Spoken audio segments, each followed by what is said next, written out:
오늘 이 금요일 저녁 기도의 시간에 주시는 말씀 구약성경 창세기 13장 1절부터 13절까지 말씀을 저와 함께 읽어보겠습니다. 함께 읽겠습니다. 아브람이 애굽에서 그와 그의 아내와 모든 소유와 롯과 함께 네겝으로 올라가니 아브람에게 가축과 은과 금이 풍부하였더라. 그가 네겝에서부터 길을 떠나 베델에 이르며 베델과 아이 사이 곧 전에 장막 쳤던 곳에 이르니 그가 처음으로 제단을 쌓은 곳이라. 그가 거기서 여호와의 이름을 불렀더라. 아브람의 일행 롯도 양과 소와 장막이 있으므로 그 땅이 그들이 동거하기에 넉넉하지 못하였으니 이는 그들의 소유가 많아서 동거할 수 없었음이니라. 그러므로 아브라함의 가축의 목자와 롯의 가축의 목자가 서로 다투고 또 가나안 사람과 브리스 사람도 그 땅에 거주하였는지라.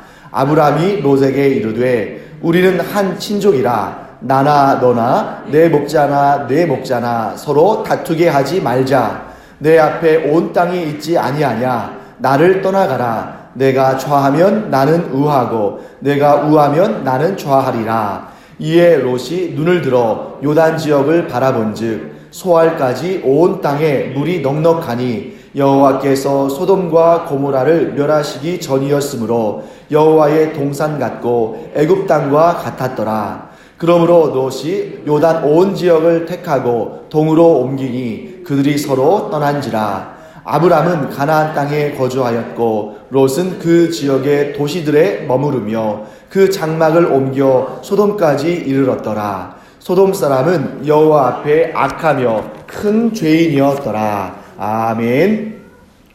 자, 우리가 지금 계속해서 이 창세기 말씀을 함께 나누고 있습니다. 자, 여러분, 하나님께서 우리에게 많은 복을 주신 줄 믿습니다. 네, 아멘 소리가 크지 않은 거 보니까 다시 한번 해야 할 것 같네요. 하나님께서 여러분과 저에게 크신 복을 주신 줄 믿습니다. 아멘. 그런데 하나님께서 주신 복은 끝까지 복으로 남아야 됩니다. 그러니까 하나님은 복을 주셨는데 우리가 그 복을 어떻게 활용하고 또 어떻게 이용하냐에 따라서 또 그 복을 어떻게 받아들이냐에 따라서 복이 안타깝게도 화가 되는 경우들도 있는 것을 우리는 성경에서 너무나 자세히 또 상세히 또 많이 보게 됩니다. 우리에게 주어진 복이 우리의 잘못으로 말미암아 화가 될 때 너무 안타까운 일이잖아요. 그런데 우리도 이렇게 안타까운데 그 복을 주신 하나님이 보실 때는 얼마나 안타까우시겠습니까? 자, 단적인 예로 우리는 오늘날 하나님께서 우리에게 주신 그 복들이 참 너무 안타깝게 변화되는 것들을 보죠. 특히 많은 가정들에서 이 돈 문제로 다투는 것을 너무나 자주 보게 됩니다. 그래서 가끔 우리 텔레비전을 보면 이 상속 문제 때문에 정말 그렇게 가까운 가족들, 어떨 때는 형제지간에, 심지어 어떤 경우에는 부모와 자식 간에 이렇게 이 상속된 재산을 서로 차지하려고 혹은 더 많이 차지하려고 이렇게 다투는 그런 모습들을 보게 됩니다. 참 안타까운 일이죠. 그런 모습 보면서 우리는 속으로 아마 이렇게 생각할 거예요. 야, 돈이 뭐길래, 돈이 뭐라고 저렇게 사랑하는 가족들끼리 서로 싸우고 다투나, 이런 마음을 우리가 갖습니다. 하지만 그런 문제가 있을 때 우리는 자기 스스로, 나 스스로에게도 한번 물어봐야 돼요. 과연 나는 그렇지 않을 자신이 있는가? 또 우리 가족은 그렇게 하지 않을 그러한 자신이 있는가? 여러분, 우리는 분명히 알아둘 사실이 있습니다. 우리도 그런 상황이 됐을 때 자신을 할 수는 없는 연약한 사람들이다 하는 것을 여러분들과 제가 알아야 됩니다. 오늘 제가 왜 이야기를 말씀드리겠어요? 롯이 지금 도시들을 선택해서 나가잖아요. 그러니까 롯이 도시를 선택했다는 것 자체를 우리가 뭐 나쁘다고 말하기는 좀 어렵겠습니다만, 그러나 그의 그 추후의 그런 모습들을 볼 때 롯이 이 관계의 중요성보다는 무엇을? 물질의 풍성함을 더 좋아했던 사람이구나 하는 것을 우리가 나중에 또 파악하게 됩니다.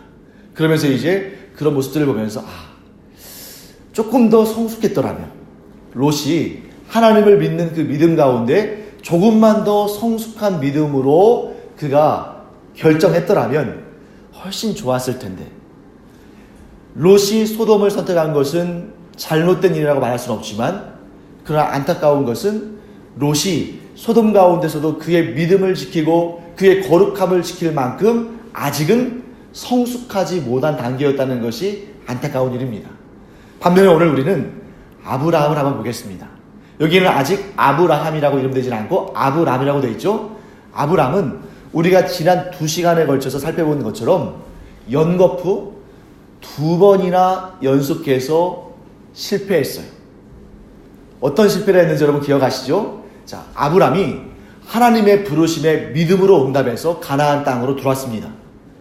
끝까지 믿음을 지키고 인내하고 하나님만 바라보고 끝까지 주를 앙망하고 주님께서 뜻하신 것들을 기다리고 이렇게 했으면 좋았을 텐데, 그 약속의 땅에서 무엇을 만났습니까? 기근을 만났죠. 그 기근을 만난 다음에 하나님의 약속을 믿지 못하고 그가 어디로 내려갔습니까? 애굽으로 내려갔습니다. 분명히 하나님께서는 아브라함에게 뭐라고 말씀하셨냐면 이 땅을 너와 내 자손들에게 주겠다 라고 말씀하셨는데, 그 하나님의 약속은 비록 기근이 와도 혹은 홍수가 와도 혹은 지진이나 화산이 폭발해도 하나님의 약속은 변치 않는 줄 믿습니다. 그런데 아직 그때까지는 아브람이 그러한 자연재해를 극복할 만한 그러한 믿음의 단계는 아니었던 것 같아요. 그래서 이제 그가 약속의 땅 가나안 땅을 잠시 버려두고 이 애굽 땅으로 옮기는 것을 보게 됩니다. 그것이 첫 번째 실패였죠. 자, 두 번째 실패는 우리 지난 시간에 보았습니다. 두 번째 실패는 애굽 땅에 들어간 다음에 아내가 너무 아름다우니까 사람들이 자신을 해하고 아내를 차지할까 봐서 뭐라고 속였습니까? 아내를 누이 동생이라고 속였어요. 그래서 이 누이 동생이라고 속인 것이 두 번째 실패인데, 그 다음에 이제 아브라함이 2번을 실패하고 이제 3수에 도전합니다. 세 번째 시험에서 과연 어떻게 반응했을까?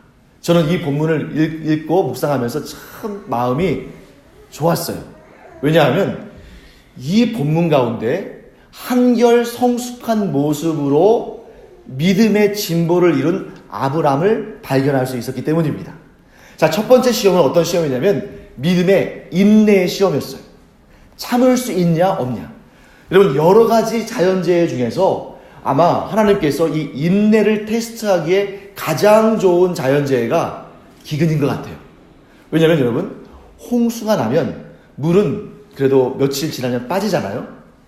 그리고 뭐 지진이나 화산이나 이런 게 나도 좀 대피했다가 다시 돌아갈 수, 아주 크지 않다면 돌아갈 수 있는데, 기근은 어떤 문제가 있냐면 그해 농사를 망치는 겁니다.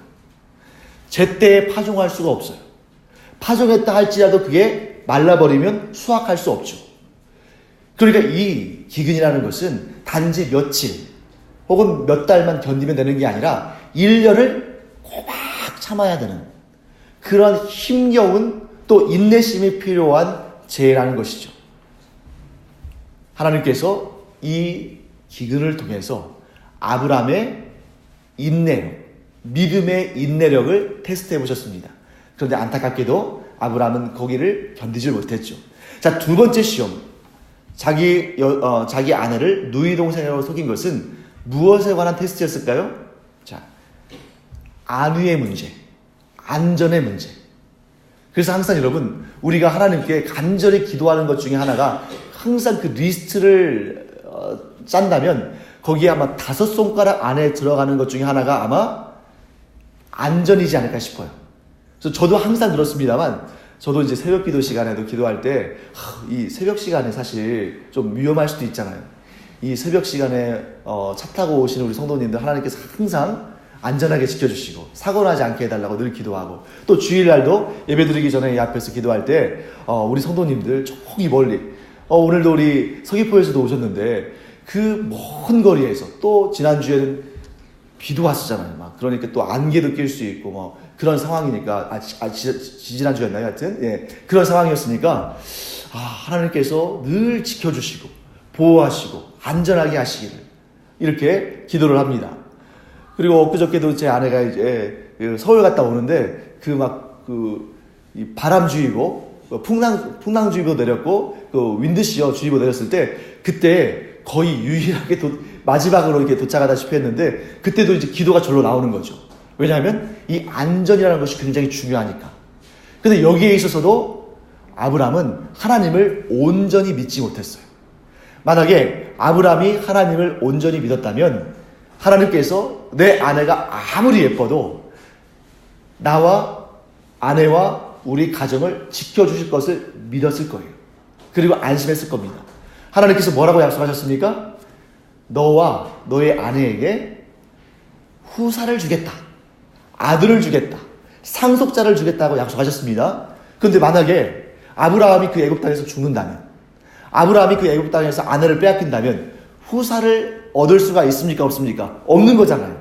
그러니까 하나님의 약속을 아주 철저하게 믿었다면 아마 애굽 땅에 내려갈 때도 두려워하지 않고 내려갔을 겁니다. 하지만 아브라함은 아직 그때까지는 그 정도의 믿음의 성숙은 잊지 못했던 것을 보게 되는 거죠.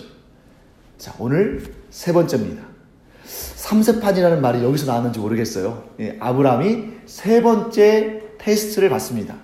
그 테스트는 뭐냐면 이 테스트가 결코 첫 번째와 두 번째 테스트보다 쉬운 테스트가 아니에요.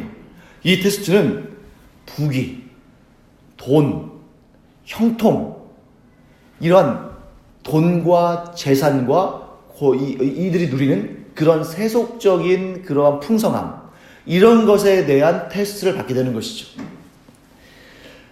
그런데 여기에서 우리가 참 감사한 일은 아브람이 두 번의 실패를 경험하면서 그 시간을 그냥 허송세월로 보내지 않았다는 것을 확인하게 됩니다. 또한 많은 사람들이 성공을 통해서, 형통을 통해서 하나님을 더 확실하게 믿고 하나님을 더 의지하게 될 거라고 생각하지만 하나님의 답은 다르신 거예요. 아브람을 통해서 오늘 우리에게 뭘 보여주시냐면 이러한 실패마저도 하나님께서는 놀라운 깨달음의 도구로 사용하신다. 아니 어쩌면 이 실패가 더 큰 깨달음과 평생 잊지 아니할 우리 마음판에 새기는 그러한 좋은 교훈을 얻는 하나님의 귀한 방식으로 사용되어진다 하는 것을 우리가 보게 되는 것입니다. 자, 애굽에서 아브람과 사라와 롯이 올라올 때에 재물만 많이 가지고 올라온 것을 생각하면 안 됩니다.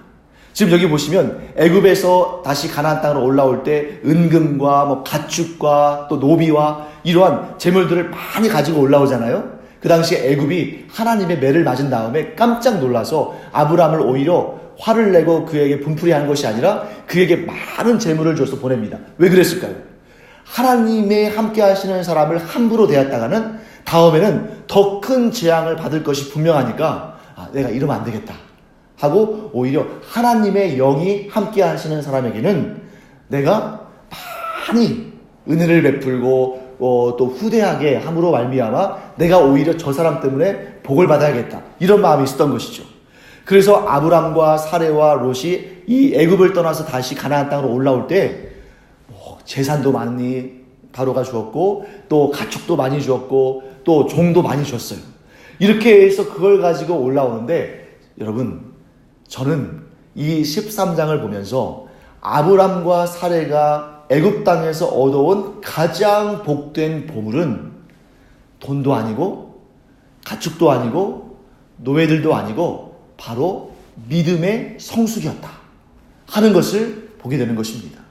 사랑하는 성도 여러분, 이제 가끔씩 이제 우리 성도님들이 예를 들어서 이제 실직을 하거나 그래가지고 이제 직장을 좀 얻을 수 있도록 기도해달라고 이렇게 기도 부탁을 해요. 그러면 몇 번 있었어요. 우리 김수성 목사님하고 저하고 이제 그 내용을 이렇게 나누면서 또 우리 이현아 선사님도 마찬가지죠. 나누면서 누구 직장을 잘 구할 수 있도록 기도합시다 하고 새벽 시간에도 나와서 부르짖으면서 기도하고 또 틈만 나면 기도하고 걸으면서도 기도하고 그랬더니 정말 그분들이 그 어떻게 보면 힘든 기간, 그 힘든 기간을 걸어가면서 직장을 얻고 하나님께서 이와 같이 놀라운 역사를 이루셨다고 고백하는 것을 봐요. 근데 만일 그런 직장을 잃는 혹은 직장을 이직하는 그러한 경험이 없었다면, 그래서 그걸 놓고 기도하는 시간이 없었다면 아마 직장을 옮기는 사이에 그 얼마간의 기간 동안에 마음고생을 심했겠지만, 그래서 직장을 옮기거나 하지 않았다면, 또는 직장을 실직하지 않았다면 그런 마음의 고통은 겪지 않았겠지만, 그러나 그 고통과는 비교할 수 없는 놀라운 그런 은혜들, 또 믿음의 성숙들, 또 그 기간이 가져다주는 그런 아름다운 그런 하나님만 붙잡고 매달리고 하나님께 간구하는 그런 시간들, 과연 가질 수 있었을까? 그러니까 아브라함이 하나님 앞에 너무 창피하고 너무 죄송했을 거예요.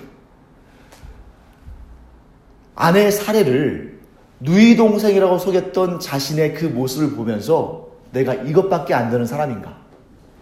내가 내 믿음이 이것밖에 안 되는가? 하나님은 분명히 나에게 사라를 통해서 후사를 주신다고 약속하셨는데 나는 그것을 믿지 못하고 아내를 누이 동생이라고 속였던가 하면서 굉장히 스스로 자책하고 또 스스로 또 괴로워했을 겁니다. 하지만 하나님께서는 그 일이 아브라함의 자책이나 후회로 그치게 하지 않으시고 그가 그동안에 하나님을 묵상했을 거예요. 어떻게 해요? 나는 비록 이렇게 믿음이 약해서 실패했지만 하나님은 나의 실패마저도 들어 사용하셔서 나를 이렇게 믿음의 성숙한 사람으로 성장시켜 가시는구나 하는 그런 깨달음을 얻었다는 거죠. 그 결과가 오늘 본문에 나옵니다. 정말 아름답고 주옥과 같은 그런 아브라함의 고백이 나오죠. 자, 뭐라고 되어 있냐면 지금 여기 쭉 보시면 7절 말씀에 이 아브라함의 가축의 목자들과 롯의 가축의 목자들이 서로 싸우고 있잖아요. 다투죠. 그때에 8절 말씀 보시면 이렇게 말합니다. 아브라함이 롯에게 이르되 우리는 한 친족이라 나나 너나 내 목자나 서로 어떻게 해요? 다투게 하지 말자. 그리고 9절에서 내 앞에 온 땅이 있지 아니하나 나를 떠나가라. 내가 좌하면 나는 우하고 내가 우하면 나는 좌하리라. 여러분, 애굽에서의 그 실패, 그리고 지금까지 그 두 번의 실패와 그 실패를 통해서 하나님께서 알려주신 그런 귀한 깨달음이 없었다면 아마 아브라함이 내가 삼촌이고 너는 조카니까 한 살이라도 더 어리고 젊은 네가 아직 다리에 힘이 있는 네가 좀 멀리 가라. 나는 다리에 힘이 없어가지고 이렇게 평지로 가서 좀 살아야 되니까 젊고 힘 있는 네가 산지에 올라가서 살아라. 이렇게 말한다 할지라도 조카는 어떻게 해야 됩니까? 아마 따르지 않았을까요? 또 삼촌이 하는 말이니까. 하지만 지금 아브라함은 뭐라고 합니까? 네가 먼저 선택을 해라. 그러면 나는 네가 선택하지 않은 쪽을 선택하겠다. 여러분, 이게 쉬운 말이 아니에요.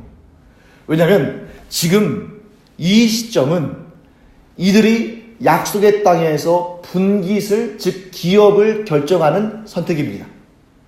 그때 여러분, 우리가 나중에 여호수아서를 보게 되면 이 땅을 분배할 때, 그 정복 전쟁을 할 때 사람들이 주저하는 것을 막 볼 수 있어요. 왜 주저했을까요? 힘들게 싸울 만한 지역들, 그러니까 이 가나안 족속들이 강한 지역이 있잖아요. 그리고 또 농사 짓기에 힘든 지역들, 산지, 이런 데를 서로 안 가려고 막 그러는 겁니다. 왜요? 거기를 차지했다가는 나중에 고생할 게 뻔하니까. 그런데 아브라함은 여러분, 이것이 그냥 쭉 우리가 보고 그냥 넘어갈 만한 그런 내용이 아닙니다. 왜냐하면 믿음이 그 안에 있는 거예요. 내가 어디를 가든지 내가 하나님과 동행하면 그곳이 옥토다. 내가 어디를 가든지 하나님께서 그곳에 함께 계시면 그곳이 천국이다. 이런 마음이 아브라함에게 있는 겁니다.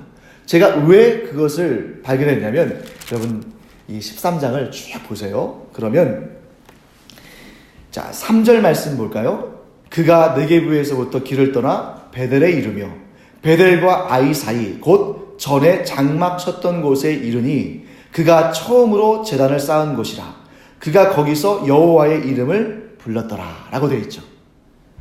아브라함이 하나님 앞에 믿음으로 반응하지 못한 다음에 자기가 실패한 거잖아요.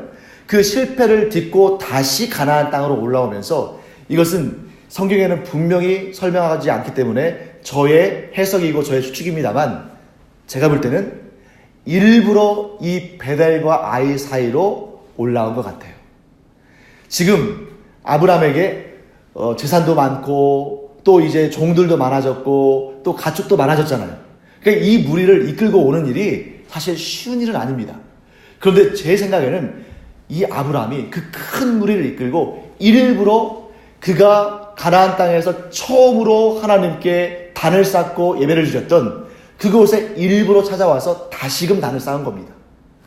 그래서 여러분, 우리가 이 지질학적으로, 지리적으로 이렇게 쭉 살펴볼 때 이 고대 시대에 사람들의 이동 경로를 따지는 것이 굉장히 쉽지 않은 일이에요. 자, 오늘날에야 뭐 기록도 남기고 사진도 남기고 합니다만, 이 아브라함은 지금으로부터 짧게는 4,000년 전, 길게는 4,500년 전 사람인데, 그 4,500년 전 사람이 어떤 경로를 통해서 애굽에 내려갔다가 다시 올라왔다가 또 어떻게 이 가나안 땅에서 이동했는지 그거를 찾는 것이 과연 쉬운 일인가요? 여러분, 우리나라 지금으로부터 2000년 전이면 삼국시대 초반부인데 2000년 전에 그런 백제나 고구려나 신라 사람들이 어떤 경로로 이렇게 이주하고 어디에 자리를 잡았고 이런 것을 우리가 알 수 있습니까? 없습니까? 그거는 사실 정말 힘든 일이잖아요. 그런데 아브라함의 경우에는 이 성경의 구약시대에 나오는 많은 사람들 중에 아브라함은 가장 오래된 옛날 사람임에도 불구하고 그가 어떤 경로로 이동했는지가 선명하게 드러나는 사람입니다. 아브라함과 사레가 어떤 경로로 이동했고 어디에 거주했는지가 아주 선명하게 드러나요. 그 이유는 그가 가는 곳마다 단을 쌓고 여호와 하나님께 예배를 드렸기 때문이에요. 성경이 그걸 기록하고 있습니다. 아브라함이 여기에서 단을 쌓고 예배를 드렸다. 아브라함이 여기에 또 단을 쌓고 예배를 드렸다. 이런 내용들이 그가 단을 쌓고 예배를 드리는 지역들이 기록이 되어 있는데, 그건 뭐냐면 아브라함은 정착하는 곳마다 단을 쌓고 하나님께 예배를 드렸다는 겁니다. 그의 인생의 가장 중요한 일이 무엇인 거예요? 예배였다는 것이죠. 그래서 여러분, 아브라함이 이 두 번의 실패를 통해서 깨달은 것이 뭐냐면, 내가 아무리 내 인생을 스스로 주관하려고 해도 안 되는구나. 내가 아무리 내 안위를 주관하려고 해도 안 되는구나. 그러면 어떻게 한다는 거예요? 오직 하나님께만 맡겨야 되는구나. 내가 내 직장을 아무리 붙들려고 한다고 해서 되는 게 아니구나. 내가 아무리 내 재산을 아무리 내가 지키려고 해도 되는 게 아니구나. 내가 아무리 내 가족들을 내 스스로 지키고자 한다 해도 그것이 내 뜻대로 되는 것이 아니구나. 오직 이 모든 것은 하나님만 바라보고 하나님만 의지하고 하나님만 섬길 때에 하나님께서 이루어 주시는 일이구나 하는 것을 아브라함은 정확히 깨달았습니다. 그리고 나서 그 실패를 딛고 다시 초심으로 돌아가는 거예요. 자신이 약속의 땅 가나안 땅에 왔을 때 처음으로 단을 쌓고 예배했던 그곳에 와서, 하나님, 제가 믿음이 없어서 이렇게 삥 돌았습니다만, 그리고 삥 도는 동안에 가는 곳마다 실패했습니다만, 이제는 제가 마음을 주께로 확정하고 오직 하나님만 의지함으로 말미암아 실패하지 않고 주 앞에 견고히 서겠습니다 하는 마음으로 제사를 드렸다. 여호와 하나님을 불렀다 라고 저는 생각합니다. 물론 이 이후로도 몇 번의 더 실패들이 있어요. 하지만 그런 실패들도 아무 소용이 없는, 오히려 아브라함에게는 정말 창피한 그런 일이 아니라 하나님께서 그런 일들마저도 사용하시는 거죠. 왜? 아브라함의 중심이 예배자의 삶이니까. 사랑하는 성도 여러분, 여러분과 제가 우리의 인생의 최고의 가치가 무엇일까 생각해 봐야 됩니다. 어떤 이는 돈이 최고의 가치겠죠. 근데 여러분, 우리가 지금까지 기억하잖아요. 옛날에 있던 그 돈이 지금도 있는가? 자, 돈은 있다가도 없어지고 없다가도 생겨납니다. 얼마든지 하나님께서 주실 수가 있고 또 어떤 경우에는 걷어가실 수도 있습니다. 하지만 예배는, 우리가 예배를 드리는 그 일은 어렸을 때나 청소년 때나 청년의 때나 장년의 때나 노년의 때나 이 예배만큼은 우리에게는 한결같이 소중한 것이고, 우리의 인생 가운데에는 항상 복된, 우리가 하나님을 만나는 가장 중요한 순간이다 하는 것을 우리가 알게 되는 것이죠. 그래서 여러분과 제가 예배자의 삶을 사는 것이 우리의 삶에 가장 소중한 일이다 하는 것을 꼭 기억하시기 간절히 바랍니다. 왜 그러냐면 우리가 언젠가 이 세상을 떠나서 하나님의 나라에 갈 때가 있을 거 아니에요? 그런데 이 땅에서 우리가 입었던 아름답고 또 예쁜 옷들 단 한 벌도 가져가지 못합니다. 우리 통장에 있는 단 10원 하나도 우리가 천국으로 가져가지 못합니다. 그런데 딱 하나만 이 땅에서나 천국에서나 변함없이 똑같이 하는 일이 있어요. 그게 무엇일까요? 예배입니다. 놀라운 일 아닙니까? 그래서 우리가 천국을 경험한다라고 말하는데 천국을 경험한다는 것은 천국에서 우리가 경험할 것들을 이 땅에서 누리는 거잖아요. 천국에서는 배도 고프지 않고 춥지도 않고 고통도 없고 그러니까 우리가 이 땅에서 누리는 것들 가운데 천국에서 내가 장차 누리게 될 게 뭐가 있는가? 예배밖에 없다는 거예요. 우리는 이 땅에서도 예배하고 천국에서도 변함없이 예배하는 하나님의 사람들인 줄 믿습니다. 이 예배의 순간에 천국을 경험해야겠죠. 그런데 우리가 이 예배 시간에 와서 하나님이 예배의 중심이 아니라 만일 나의 걱정거리, 나의 고민거리, 내가 필요한 것들 이런 것들이 예배 시간에 우리의 중심을 차지하고 있다면 얼마나 안타까운 일이에요. 여러분과 제가 전심을 다해서 하나님을 예배하는 그런 복된 하나님의 사람들 되기를 간절히 축원합니다. 그래서 롯은 도시를 택해서 갔습니다. 지금 여기 요단 강가라고 말하잖아요. 요단강 쪽의 그 대표적인 지역이 이제 소돔과 고모라인데 그곳을 향해 갔어요. 반면에 아브람은 그 롯이 택하지 않은 지역들, 가나안 땅, 산지죠. 이쪽을 향해 갔습니다. 어떤 이들은 이러한 내용들을 보면서 이들의 가치를 비교하면서 지금 산지와 도시, 또 그 다음에 또 비문명과 문명 이런 것들을 비교하면서 어느 것이 옳다, 어느 것이 옳지 않다 이렇게 구분하는 경우가 있어요. 왜냐하면 아브라함은 산지를 택했고 롯은 도시를 택했으니까 이 도시와 이 산지를 비교하면서 이렇게 구분하는, 예를 들면 자크 에룰이라는 유명한 작가가 있는데 도시의 의미 같은 책을 쓰면서 이렇게 도시 문명과 또 도시에서 떨어진 이런 산지나 이런 곳의 문명을 비교하는, 그래서 하나님을 향한 신앙과 이런 부분들은 이런 산지에서 찾고 또 하나님을 대적하는 그런 문명에 대해서는 도시에서 찾는데, 저는 물론 뭐 일리가 없는 말은 아닙니다만 저는 거기에 그렇게 동의하진 않습니다. 도시라고 해도 그 도시 안에 살면서 산지에 사는 것과 같이 하나님만 바라보고 하나님만 경외하는 사람들은 얼마든지 있을 수 있어요. 산속에 살면서도 하나님을 향하지 아니하고 우상을 섬기는 사람들도 얼마든지 있는 것입니다. 즉 아브람과 롯의 선택 사이에서 산지를 선택했느냐 도시를 선택했느냐, 그것보다 더 중요한 것은 하나님과의 관계를 어떻게 가지고 있느냐. 아브람 같았으면 그가 도시가 아니라 왕궁에 살았어도 하나님을 섬기고 하나님만 바라보았을 것입니다. 하지만 롯은 도시가 아니라 그가 뭐 산지에 갔다 할지라도 하나님을 이렇게 아브람처럼 바라보지 않았을 가능성이 굉장히 크다는 것이죠. 사랑하는 성도 여러분, 우리가 환경을 탓하지 않는 믿음의 사람들 되기를 간절히 축원합니다. 내가 살고 있는 이 환경이 믿음 생활하기에 적절하지 못하다. 내가 지금 처하고 있는 이 현실이 믿음을 지키기에는 너무나 힘든 상황이다 라고 이렇게 하소연하고 원망하고 불평한다면 그것은 환경에 문제가 있는 것이 아니라 자기의 마음에 문제가 있는 것입니다.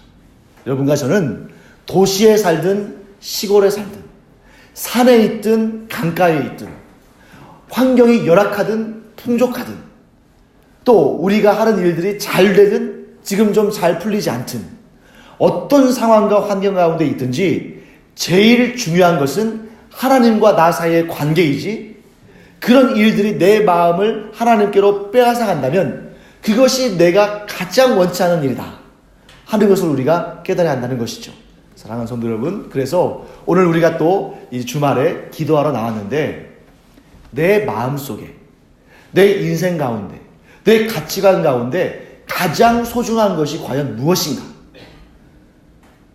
내가 하나님을 가장 소중한 가치로 여기고 살아왔는데 혹시라도 살아오면서 점점 하나님을 향하던 눈이 세상을 향하고 있지는 않은지 이 기도하는 시간에 점검해보고 혹여라도 우리 안에 그런 부분이 있다면 오늘 아브라함이 그런 것처럼 단을 쌓고 다시 초심으로 돌아가는, 다시 그 간절한 하나님을 향해 첫사랑을 가졌던 그 순간으로 돌아가는 여러분과 제가 되기를 간절히 축원합니다.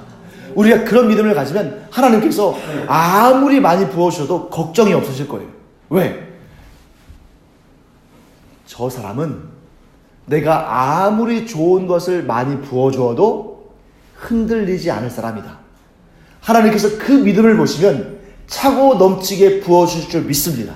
아니 그리하지 아니하신다 할지라도 하나님과 우리 사이의 관계가 그렇게 가깝고 끈끈하고 온전하게 연결되어 있다면 하루에 밥 3끼를 먹는 것만으로도 자족하는 마음이 우리 가운데 있을 줄 믿습니다.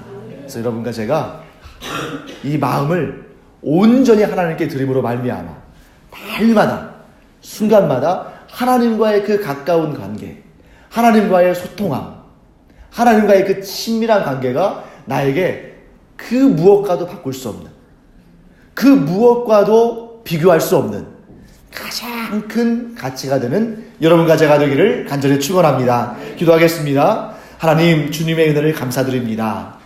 아브라함이 2번을 실패했지만 그러나 그 실패를 통해서 좋은 깨달음을 얻고 그래서 하나님과의 관계가 가장 중요하다는 것을 깨닫고 그가 하나님께 단을 쌓았던 것을 봅니다. 하나님, 이 시간 저희가 또한 하나님 앞에 예배하며 기도하며 단을 쌓기를 원합니다.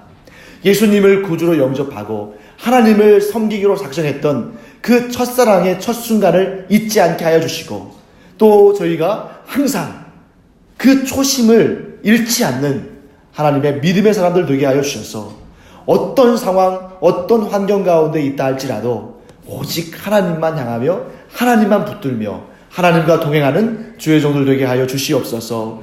감사드리며 예수님의 이름으로 축복하며 기도합니다. 아멘. 이제는 우리 주 예수 그리스도의 은혜와 하나님 아버지의 무한하신 사랑과 성령의 감동, 감화, 위로, 교통하심이 이 시간 그 무엇보다 하나님과의 관계가 나에게는 가장 소중하다고 고백하는 주님의 사랑하시는 자녀들 위에 이제로부터 영원토록 함께 있을지어다. 아멘.